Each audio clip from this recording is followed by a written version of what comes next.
জন্মগ্রহণ করে, কিন্তু বেশিরভাগই আর মানুষ জন্ম হয় না, পশু পাখি সরীসৃপের জন্ম হয়। আমাদের হিন্দু ধর্মের যা কিছু আমরা করি তার একটা বাইরের দিক আছে আর একটা ভেতরের অর্থ রয়েছে। যখন আমরা আমাদের মা তিনি যুদ্ধ করছেন এবং বীরেন্দ্র কৃষ্ণ ভদ্র সমস্ত বাঙালিরা জানেন, তা খুব সুন্দর করে উনি চণ্ডী পাঠ করছেন, এক এক দিনে এক একজন অসুর বধ হচ্ছে ইত্যাদি ইত্যাদি, হাতে এত অস্ত্রশস্ত্র। তখন অনেক সময় অন্য ধর্মের অনেকে জিজ্ঞেস করেন যে ভগবান এত যুদ্ধ টুদ্ধ করছেন কেন? কিন্তু সত্যি কথা বলতে কি, আমাদের হিন্দুদের সমস্ত দেবদেবী তাদের হাতে কোনো না কোনো একটা অস্ত্র রয়েছে, অস্ত্র এবং শস্ত্র। কিন্তু কোনো দেবদেবী যুদ্ধ টুদ্ধ করেন না, ওটা একটা সিম্বলিক, এবং সেই যুদ্ধ ঠিক ওইভাবে নয়, ওটা আমাদের ভেতরের যে অসুর রয়েছে, কামনা বাসনা ইচ্ছা লালসা, সেই সমস্ত অসুরদের নানান রকম নাম করে তখন তাদেরকে ধ্বংস করা হচ্ছে। কে ধ্বংস করছেন? যে দেবী দুর্গা। দেবী দুর্গা কে? তখন বলছেন কাত্যায়নী, কেননা কাত্যায়ন মুনির আশ্রমে এই ঘটনাটা ঘটেছিল। তো ঘটনাটা হচ্ছে যে ওরা তিনজন, ব্রহ্মা বিষ্ণু মহেশ্বর, তারা যখন রয়েছেন সব দেবদেবী, তারা গিয়ে বলল যে অসুর আমাদের সব দখল করে নিয়েছে, কষ্ট দিচ্ছে, তা তোমাকে কিছু করতে হবে, তোমরা কিছু করো। সেই কষ্টের সেই বর্ণনা শুনে ওরা খুব রাগ করলেন। তখন তাদের থেকে শক্তি নির্গত হলো এবং সেই ব্রহ্মা বিষ্ণু মহেশ্বরের শক্তি একত্রিত হলো।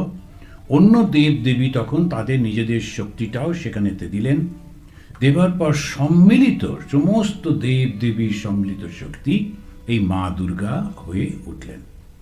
এত অসাধারণ সেই দেবী দুর্গার রূপ এবং এত উজ্জ্বল যে বহু দূর থেকে দেখতে পাওয়া গেল যে কাত্যায়ন মুনির আশ্রমেতে এটি হয়েছিল। তখন ওরা নাম দিলেন কাত্যায়নী। আবার দুর্গা, এই দেবী দুর্গা হচ্ছেন সমস্ত দেবদেবীর সম্মিলিত রূপ। আমাদের হিন্দুদের একটা অদ্ভুত জিনিস আছে, সেটা হচ্ছে প্রত্যেকটি মানুষের নিজের নিজের ইচ্ছা মতো তারা দেবদেবী সৃষ্টি করতে পারেন, কিন্তু আবার বিচ্ছিন্ন যাতে না হয় তার জন্যে একটা চিন্তার মধ্যে ইউনিটি রয়েছে। বিভিন্ন দেবদেবী রয়েছেন, ব্রহ্মা বিষ্ণু মহেশ্বর, এই সমস্ত সবাই, কিন্তু দেখা গেল ওই দেবী দুর্গাতে এসে সবাই এক হয়ে গেলেন, একত্রিত রূপ হলো। শুধু তাই না, এই দেবী দুর্গার পুজো করতে যেখানে যত নদী আছে, তারপরে সমুদ্র আছে, সবার জল লাগে। এমনকি ওই দুর্বা থেকেও একটু করে সেই দুর্বার থেকেও সেই জল সংগ্রহ করতে হয়, শিশিরের জল। যখন দুর্গা পুজোয় বেলুড় মঠে হয়, খুব স্পষ্ট এখন শুনতে পাওয়া যায়, তখন দেখবেন ওই শিশিরের জল দিয়ে স্নান করছে, তারপরে এই সমুদ্রের জল দিয়ে। সমস্ত পৃথিবীর সব জায়গা থেকে ওই জল নিয়ে আসছেন, মাটি নিয়ে আসছেন, প্রত্যেকটিতে পুজো করছে। দেবী দুর্গার সঙ্গে রয়েছেন যে সিংহ এবং ইঁদুর। তা সিংহ এবং ইঁদুর হচ্ছেন সমস্ত যত পশুকুল, তাদের সিম্বলটা হচ্ছে। সিংহ একদম বিরাট পশুদের রাজা, ইঁদুরটা হচ্ছে একদম নিকৃষ্ট। তার মানে এই দুজনকে বসিয়ে দিয়ে পুরো পশুকুলকে বোঝানো হলো, ওর মধ্যেও মায়ের সেই শক্তি রয়েছে। আমরা যদি লক্ষ্য করেন তাহলে দেখবেন পাখিদের মধ্যে রাজা ময়ূর রয়েছে, আবার নিকৃষ্টতম পাখি পেঁচা, সেও রয়েছে। অর্থাৎ সমস্ত পক্ষীকুলকে বোঝানো হলো সেইভাবে, তার মধ্যেও দেবী রয়েছেন। সরীসৃপ, ওই যে হাতে একটা সাপ, সরীসৃপের মধ্যে রয়েছে। পাশে আমরা গণেশের বউটো অনেকে বলেন টলেন, কিন্তু তা না, ওটা হচ্ছে যেমন কলা গাছকে বসানো হয়, তার সঙ্গে সঙ্গে নানান রকম লতা পাতা জড়িয়ে একটা তৈরি করা হয়, অর্থাৎ যত গাছপালা, তার সমস্ত কিছু, তার মধ্যেও ভগবান রয়েছেন। এই সমস্ত হচ্ছে মা দুর্গা। আর এই দুর্গার যে শক্তি, সেই শক্তিটা প্রকাশ পাচ্ছে কীভাবে? একটা হচ্ছে সফলতা, আর একটা বিদ্যা, আর একটা ধন অর্থ প্রতিপত্তি, এরকম করে করে ওই চারজন, দুটি মেয়ে দুটি ছেলে, এরকম করে করা হলো। এটা অসাধারণ কল্পনা, অসাধারণ, ভাবাই যায় না। এত সুন্দর এই যে কবি যিনি তৈরি করেছেন, যে তিনি কিভাবে কল্পনা করেছেন এই মা দুর্গার এই রূপটা, এটাতে ভাবাই যায় না। তো কাকে মারছেন? অসুরকে মারছেন। এই অসুর কীরকম?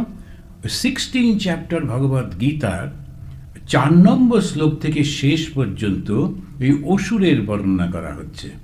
দম্ভ, দর্প, অভিমানশ্চ ইত্যাদি ইত্যাদি ইত্যাদি। তো এই হচ্ছে ওই অসুরের সমস্ত রূপ। তা দেবী দুর্গাকে যখন আমরা কল্পনা করি, পুরো হিন্দু ধর্মটাকে আমরা ঠিকভাবে জানতে পারলে জানতে পারি।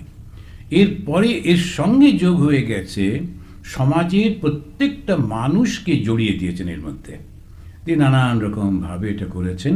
ব্রাহ্মণ যেমন পুজো করবেন, তার আগে কুমোর সেই মূর্তি তৈরি করছে, কেউ একজন কাঠামো তৈরি করছে, কেউ এটা সমস্ত শ্রেণীকে একেবারে, আমাদের যে 4টে শ্রেণী আছে সবাইকে নিয়ে এসে, তো এই দেবী দুর্গাই হচ্ছে হিন্দু ধর্মের প্রতিমূর্তি। তারপরে আবার আমরা সেপারেট হয়ে কখনো রাম পুজো করছি, কখনো কৃষ্ণ পুজো করছি, কখনো আজকে যেমন কোজাগরী লক্ষ্মী পুজো হচ্ছে। তো লক্ষ্মী পুজোতে কি না, ধন দৌলত তো দরকার, সেই ধন দৌলতের সমস্ত পুজো টুজো হচ্ছে। তা না হলে সম্পদ যদি না থাকে তাহলে মানুষের সমাজটা বাঁচতে পারবে না। এই কারণেতে এইটা করা হয়েছিল। ওই জন্যে আমাদের যে 6টা ইন্ডিয়ান ফিলোসফি আছে, তার মধ্যে একটি ফিলোসফিতে ধর্মের উদাহরণ দিতে গিয়ে বলছে, ডেফিনেশন দিতে গিয়ে বলছেন যে এই দুটো একসঙ্গে যেখানে হয়, একটা হচ্ছে আধ্যাত্মিক উন্নতি আর একটা জাগতিক উন্নতি, যাতে হয় ওটাই হচ্ছে ধর্ম। তো এই দুটোকেই একসঙ্গে ব্যালেন্স করে করে উঠেছিলেন বলে আমাদের দেখা যায় এই দুটোই খুব সুন্দরভাবে পরিস্ফুট ছিল। ভারতবর্ষের আমাদের যে প্রাচীন সমস্ত যে আমরা দেখি, রাজারা যুদ্ধ জয় করার থেকে বেশি বেদ পড়ত। অত্যন্ত শক্তিশালী রাজা ছিলেন, খুব সুন্দর শাসন করতেন, কিন্তু শুধু গিয়ে অন্যকে মারধর করা এরকম একটাও ছিল না। ভারতবর্ষে যদি লক্ষ্য করে দেখেন, একটা অদ্ভুত জায়গা। ভারতবর্ষে কোনো একটা রাজা ছিল না কখনো, এমনকি শ্রী রামচন্দ্রের বাবা যিনি খুব বড় রাজত্ব চালাতেন, তবুও তিনি একটা জায়গায়, তার পাশেই ছিল সীতার বাবার রাজত্ব, জনকের। এরকম অনেক অনেক রাজা থাকতেন ভারতবর্ষে, সব সময় শয়ে শয়ে হাজারে হাজারে রাজা, কিন্তু ভীষণ ইউনিটি ছিল। কিসের ইউনিটি? সবাই সত্য কথা বলবে, কখনো অন্যায় কেউ করবে না, সমস্ত নীতিগুলোকে মেনে চলবে। কেউ যদি অস্ত্র না থাকে তাকে কখনো অস্ত্রধারী মারবে না। খালি হাতে কেউ দাঁড়িয়ে আছে, যদি তার সঙ্গে লড়াই করতেই হয় খালি হাতেই লড়াই করতে হবে। ভারতের প্রত্যেকটা কোণায় এই নিয়মগুলো মানা হতো, কেউ এটাকে এর থেকে বাইরে যেত না। মহিলাদের এবং ছোট শিশুদের কেউ কখনো আক্রমণ করতো না। এই হচ্ছে ভারতীয় ধর্ম। কি করে? ওই ধর্মটা শিক্ষার জন্য। আর যদি লক্ষ্য করে দেখেন, যদিও অন্যান্য ভাবে করছে, তারা যে খাবারগুলো অফার করছে ভগবানকে একটু ডিফারেন্ট। উত্তর ভারতে একরকমভাবে লাড়ু টাড়ু তৈরি করে, দক্ষিণ ভারতে আর একরকমভাবে, পূর্ব ভারতে আর এক রকমভাবে, ওই নিয়ে নিজেরা আবার একটু হইচই করে, আমাদের নাড়ুটা ভালো, তোদের নাড়ুটা অত ভালো টেস্টি না, এইসব হয়। কিন্তু একই দুর্গার পুজো করছে, একই সমস্ত কিছু চলছে। তো সেই জন্যই ভারতবর্ষটাকে জানতে গেলে ওকে, যে জন্য এই রবীন্দ্রনাথ বলছেন বিবেকানন্দকে জানো, ওই যে ভারতবর্ষকে জানতে হয়, কারণ সবটাই হচ্ছে ইতিবাচক, নেতিবাচক কিছু ছিল না। তো আমরা এই ভারতবর্ষের আসল যে প্রাণ ভোমরা, সেটা হচ্ছে ধর্ম। আর সেই ধর্মটা প্রকাশিত হয়েছে অসাধারণভাবে ভগবান শ্রীরামকৃষ্ণের জীবনের মধ্যে দিয়ে। তো ভগবান শ্রীরামকৃষ্ণ এই ধর্মটাকে কেমন করে লাভ করা যায় সেটা যেমন ডেমনস্ট্রেট করলেন চোখের সামনে, তার লাভ করার পর কি হয় সেটাও আমাদের চোখের সামনে দেখালেন। এটা আমরা আগে কখনো দেখিনি। ঋষিরা তপস্যা করেছে এটা শুনেছি, কি ধরনের তপস্যা কি তারা করতেন অতটা ঠিক বোঝা যায় না। তো সেই কারণেতে আমরা যখনই এইটা কখনো ভাবছি, তখন শ্রীরামকৃষ্ণ হচ্ছেন পরিপূর্ণ ধর্মের একটা ডেমনস্ট্রেশন। তিনি জন্মগ্রহণ করছেন একটা সাধারণ ব্রাহ্মণ পরিবারে, যে পরিবারে পয়সা নেই কিন্তু সত্য আছে। তা ধর্ম কি? সত্যকে ধরে থাকা। কথা দিয়েছি, আমি কখনো মিথ্যা বলবো না, কেননা আমি যদি মিথ্যা বলি আমার ব্রাহ্মণত্বের হানি হবে। ব্রাহ্মণ যে হবে শুধু পৈতে গলায় দিয়ে দম্ভ যে করে সে কিন্তু ব্রাহ্মণ না। ওরা অনেকেই এরকম বুঝতেই পারেন না। কিন্তু ব্রাহ্মণ কীরকম হবে? ওই শ্রীরামকৃষ্ণের বাবা, একটা মিথ্যে কথা বলবো না, কেননা আমি প্রতিজ্ঞা নিয়েছি তো, কিছুতে করব না। অন্যের কাছ থেকে কোনো কিছু না দিয়ে তার কাছ থেকে কোনো কিছু গ্রহণ করব না। এই হচ্ছে সেই ব্রাহ্মণ। তা ওই ব্রাহ্মণত্বের পরিপূর্ণ রূপটা আমরা শ্রীরামকৃষ্ণের বাবার মধ্যে দেখতে পাই। ক্ষুদিরাম চট্টোপাধ্যায়, বেশি দিনের কথা নয়, তার বাড়ি টাড়িগুলো এখনও রয়েছে, এখনও আমরা গেলে দেখতে পাই। এই ব্রাহ্মণের ঘরে ভগবান স্বয়ং জন্মগ্রহণ করছেন, এবং জন্মগ্রহণ করছেন, প্রকটিত হচ্ছেন। কিভাবে প্রকটিত হচ্ছেন? ইচ্ছা মাত্রে। এখন বিষ্ণু এবং শিব দুজনেই আসছেন ওই একই বাড়িতে। মার কাছে শিব এলেন, বাবাকে দেখা দিলেন বিষ্ণু, একই শরীরে শ্রীরামকৃষ্ণ রূপে অবতীর্ণ হচ্ছেন। এবং তারা শ্রীরামকৃষ্ণ কোনো স্কুলে পড়াশুনো করছেন না, কিন্তু বিদ্যা তার ঠোঁটেতে রয়েছে। সেজন্যে মাস্টারমশাই শ্রীরামকৃষ্ণের কথা শুনে অবাক হয়ে গেছেন। মাস্টারমশাই তখনকার দিনে ডবল MA ছিলেন ক্যালকাটা ইউনিভার্সিটির, সাধারণ লোক ছিলেন না, খুবই পড়াশুনো জানার লোক। এবং তিনি যখন জিজ্ঞেস করছেন বৃন্দে ঝিকে, যে ওখানে যে কাজ করতো মহিলাটি, যে আচ্ছা ইনি কি খুব পড়াশুনো করেন? কারণ ঘরেতে কোনো বই নেই। তখন মাস্টারমশাই নজর করেছেন কোনো বই টই কিছু নেই, তা কি পড়াশুনো করেন? আমার অফিসে গিয়ে দেখবেন বইয়ে ভর্তি। তা লোকেরা মনে করে খুব পণ্ডিত লোক, এত বই আছে, কিন্তু এই বইটা খুলি না, কারণ কত পড়বে। কিন্তু শ্রীরামকৃষ্ণের ঘরে একটাও বই নেই। তো মাস্টারমশাই এরকম মনে হলো যে এটা কীরকম। তো উনি জিজ্ঞেস করছেন, শ্রীরামকৃষ্ণদেব সন্ধেবেলায় খাটের উপর চুপ করে বসে আছেন, বলছে আচ্ছা, একটু এনকোয়ারি করছেন যে ওর কাছে প্রথম দিন তো, ইনি কি খুব বই টই পড়েন? তো উনি বলছেন আর বাবা ওর বই, ওর সব মুখে। অসাধারণ একটা কথা।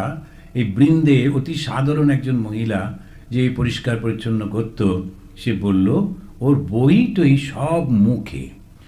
প্রত্যেকটি জিনিস অন্তর থেকে, নিজের অনুভূতির থেকে সৃষ্টি।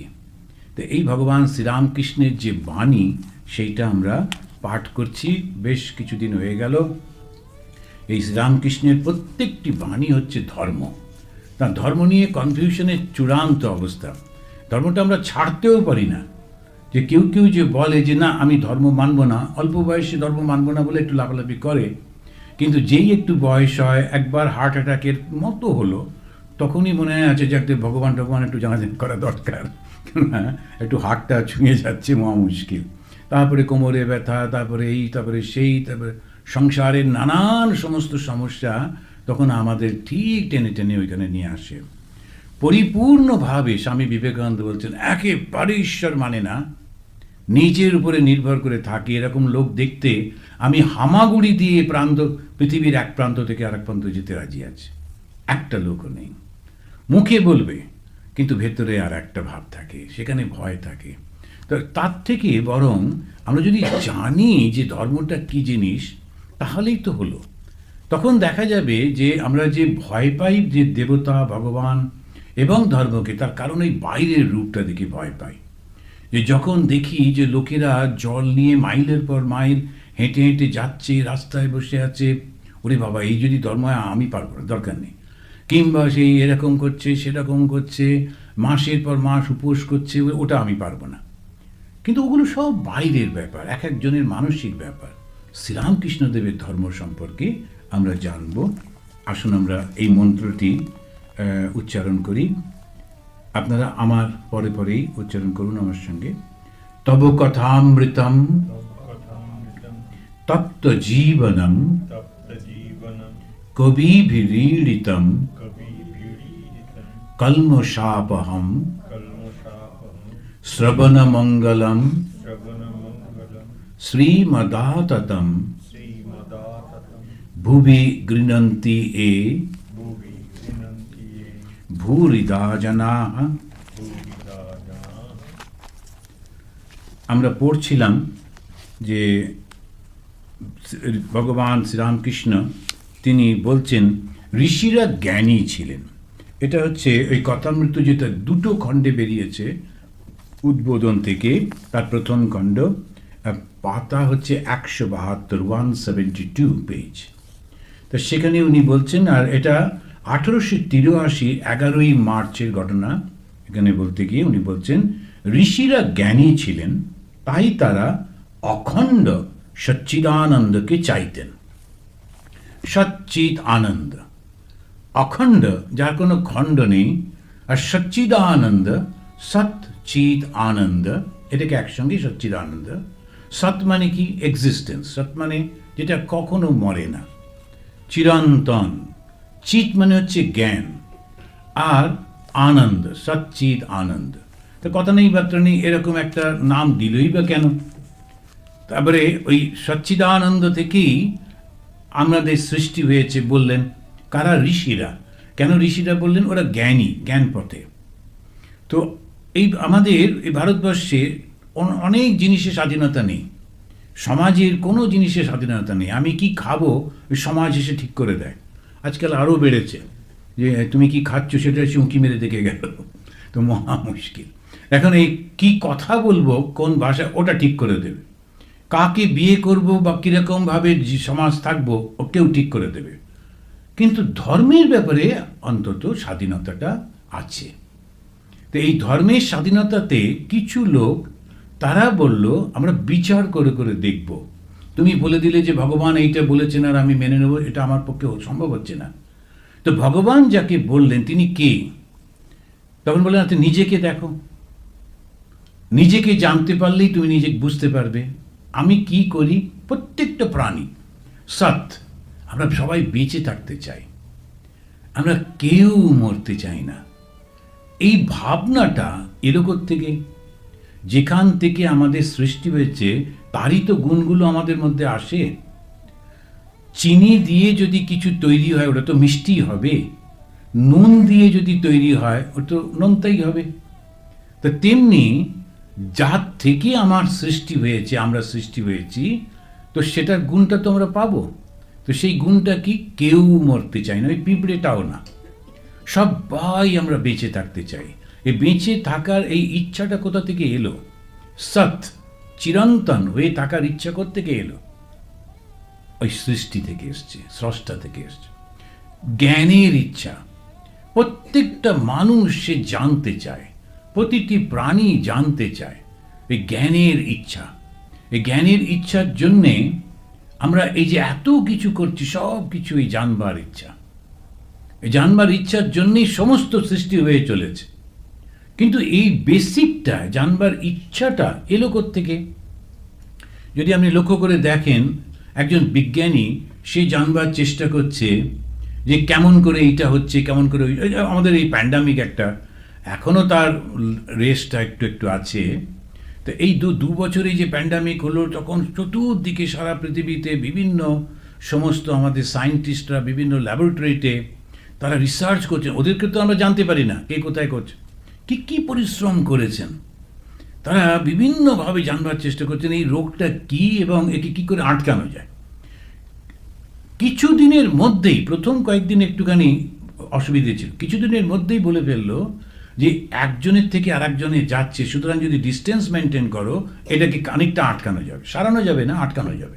দেখুন এই কে বার করলো, আর খুব সুন্দর করে একটা দেশলাই কাটিয়ে দিয়ে ওরা সব অ্যাডভার্টাইজমেন্ট করতে। এখন এই জানার প্রচণ্ড উগ্রত বাসনা, এটা করতে এলো সাধারণ মানুষ, অতি সাধারণ মানুষ, গ্রামে থাকে, ও কিন্তু পাড়া প্রতিবেশীর খোঁজখবর নেয়। আচ্ছা ও কী করছে, ওর ছেলেটা কী করছে, ওর মেয়েটা কী হলো, ওর জমিটা কি, সমস্ত ওই জানবার বাসনা। প্রত্যেকটা লোক, কেউ ভীষণ উচ্চ স্তরে জানবার চেষ্টা করে, কেউ নিম্ন স্তরে, কিন্তু জ্ঞানের ইচ্ছা, জানার ইচ্ছা, এই বাসনা কিন্তু সকলের রয়েছে। তো সৎ, এবারে চিৎ। আর আমরা সবাই যা করি শুধু আনন্দের জন্য করি, নিরানন্দের জন্য আমরা কিচ্ছু করি না। আমরা নিরানন্দ হব বলে কখনো কিছু করি না, আমরা শুধু আনন্দ পাওয়ার জন্য করি। আমরা আমাদের জীবনের প্রত্যেকটা পদক্ষেপ শুধু আনন্দ পাওয়ার জন্য। একসঙ্গে পিকনিক করতে যাচ্ছি, কেন? আনন্দ। তারপরে গিয়ে নদীতে নেমে একটা দুটো ভেসে গেল, সে একটা হইচই হলো, ওটা একটা পরের কথা। কিন্তু আমরা যাই যখন পিকনিক করতে, আনন্দের জন্যই যাই, দুঃখের জন্য যাই না। তো সচ্চিৎ আনন্দ, কোথা থেকে এলো? এই তিনটেই কিন্তু আমাদের। এবার যে রিয়াদে গেছিলাম না ওই মুসলিমদের সাথে, আমি শুধু এইটুকুই বললাম যে দেখো মানুষ তো এই তিনটেই চায়, তো এটা দিতে তোমাদের কি অসুবিধা হচ্ছে? এই যে যারা তোমরা শাসন করছো, রাজারা সারা সমস্ত জায়গায়, মানুষ তো এই তিনটেই চায়। একটা হচ্ছে বাঁচতে চায়, আরেকটা জানতে চায় বিদ্যা, আরেকটা হচ্ছে ও আনন্দটা চায়। তো এইটাই তো শুধু, এত তোমাদের এত বাধা দেবার কি আছে? তো যাই হোক, এই সচ্চিত আনন্দ দেখুন কিরাম বিচার করে বার করেছে নিজেকে দেখে। আপনাকে এই জানা আমার ফুরাবে না, এই জানারই সঙ্গে সঙ্গে তোমায় চেনা। কবি বললেন, তা নিজেকে জানা, আমি নিজেকে কিভাবে জানলাম? যে আমার এই তিনটে জিনিসের প্রচণ্ড বাসনা। আমি বেঁচে থাকতে চাই, আমি জানতে চাই, আর আমি আনন্দ চাই। তার মানে যিনি আমায় সৃষ্টি করেছেন তার এই তিনটে গুণ থেকেই আমার এরকম এসেছে। তো এইটাতেই উনি বললেন যে ঋষিরা জ্ঞানী ছিলেন, তারা অখণ্ড সচ্চিদানন্দকে। অখণ্ড শব্দটা ঠাকুর কেন ব্যবহার করলেন? যদি খণ্ড হয়, যদি ভাঙা থাকে, টুকরো থাকে, দুই থাকে, তাহলেই সংঘর্ষ হয়। দুই ভাই হলেও তো ঝগড়া হয়। পৃথিবীতে আর কেউ নেই, শুধু দুটো ভাই, দেখুন ওদের মধ্যে ঝগড়া হবে, কিছুতেই হবে না, দুটো থাকলেই লাগবে। সেই জন্যে ভগবান বা ঈশ্বরে কখনো আর দুই বলে কিছু নেই। মুসলিমরা তাই বলে, খ্রিস্টানরা তাই বলে।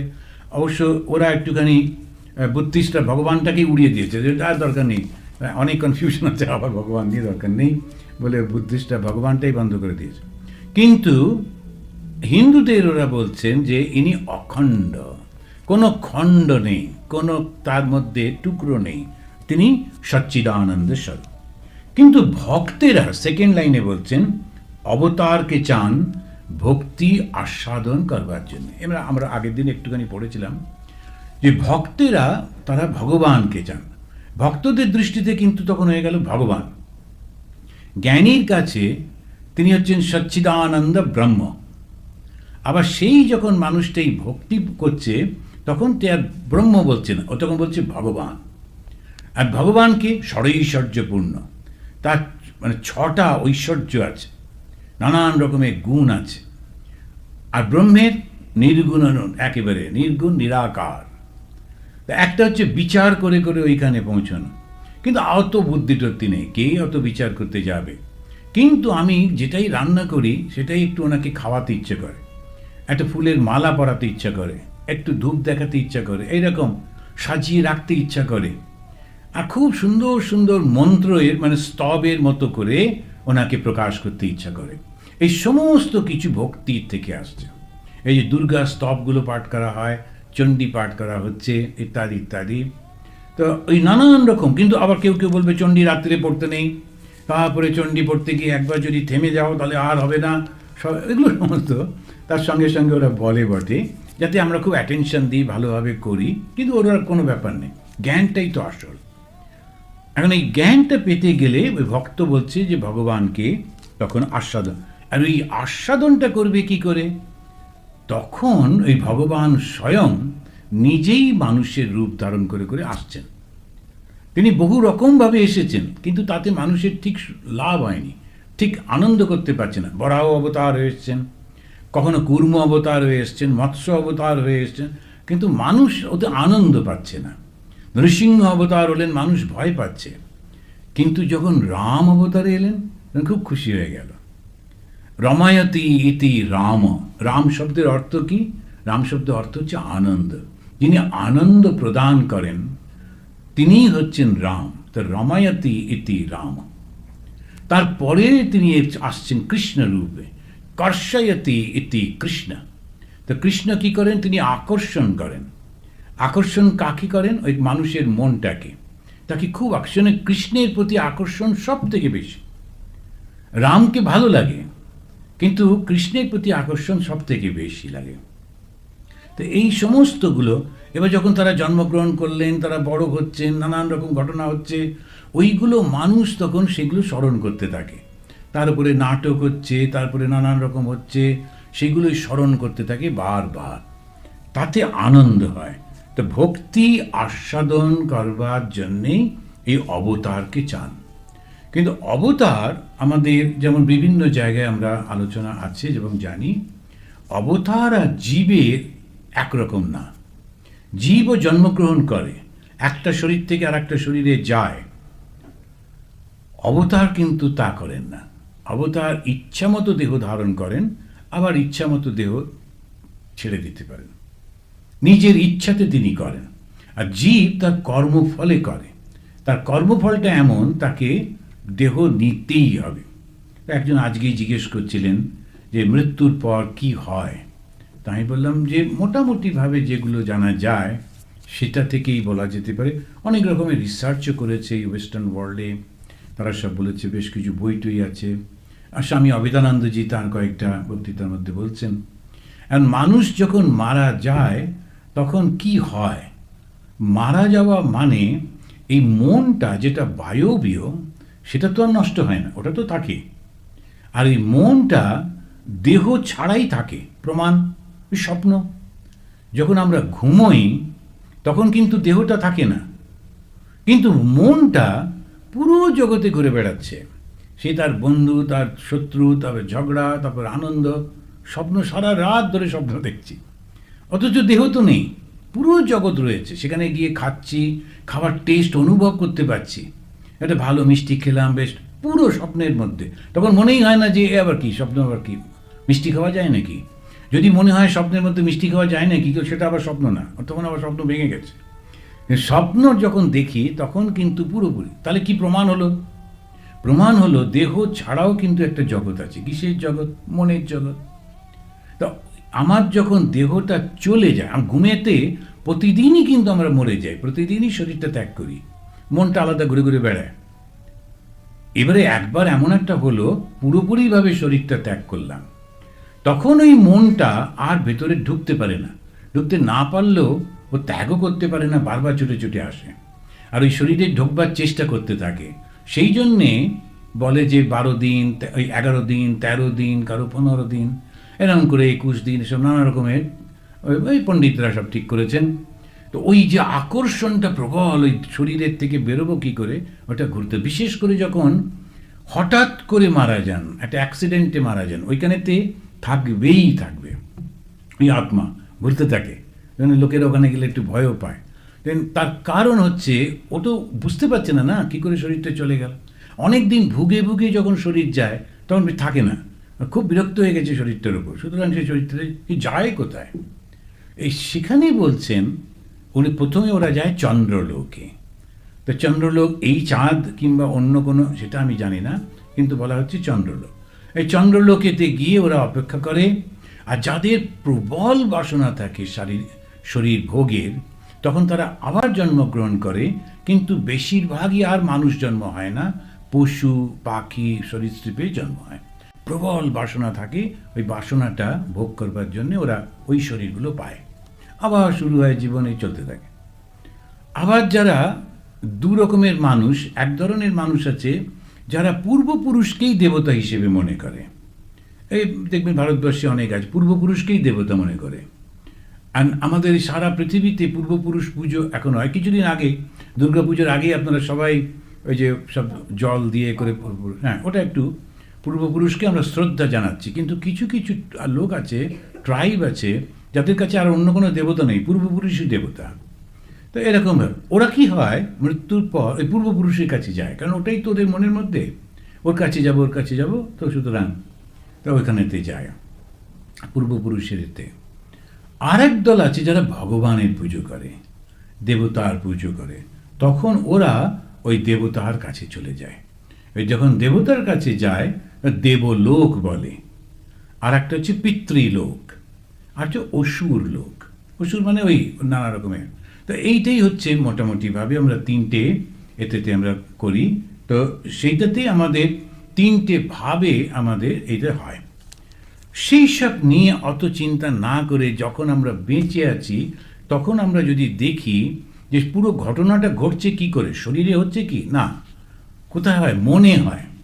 তাই মনটাকে যদি আমরা ঠিকভাবে গাইড করতে পারি, তাহলে আমরা কিন্তু এই দুঃখ এবং সুখের চক্র থেকে বেরিয়ে যেতে পারবো। সব কিছুই তো মনে।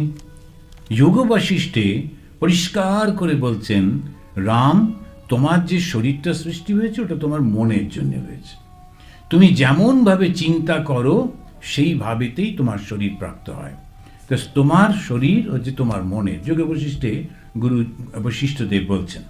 ভগবান এখানে বলছেন যে অবতার এলে মানুষের খুব আনন্দ হয়। কেন? ওই অবতারের জীবনটা নিয়ে সে এগোতে পারে, দেখতে পারে, বুঝতে পারে। ভগবান শ্রীরামকৃষ্ণ তিনি কেমন করে জীবন করছেন, এটা যখন আমরা দেখি তখন আমরা বুঝি এইভাবে তাহলে জীবনটাকে রাখতে হবে।